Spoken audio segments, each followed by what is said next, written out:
Hello, everyone. I'm Dr. Ruomei Li from Beijing, China. The six keynote speakers would give us a lot of help. I expect a very successful session. Thank you. We are at the crossroads of making business and technical decisions that will allow us to optimally and cost-effectively manage the electrical energy delivery to achieve society targets. In all our activities, for instance, planning, engineering, design, operations of power systems. So all of that is very important for the future of our industry. Yeah, we have more audience now, the newcomers. Thank you for joining our session.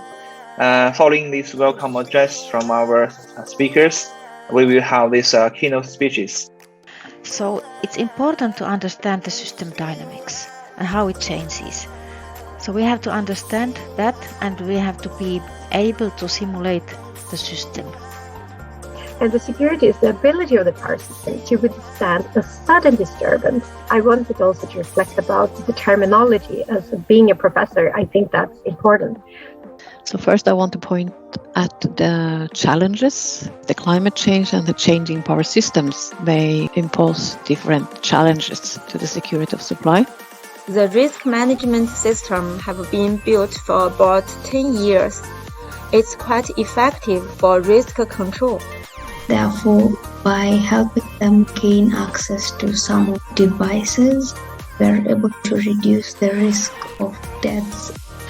So the fault characteristics will change. There's new schemes for protection and automation needed.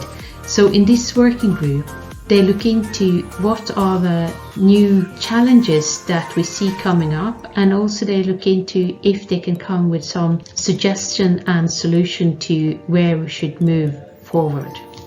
How do you see the impact of hydrogen on the security of the power grid or the security of energy? If we are going to produce a lot of green hydrogen, we need also to utilize the flexibility in the hydrogen as a flexible production and flexible load and as a flexible storage.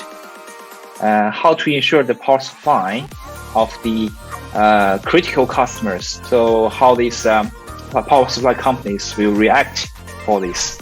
We shouldn't to put all the power distribution network, all the power supply lights and the generators in the same floor.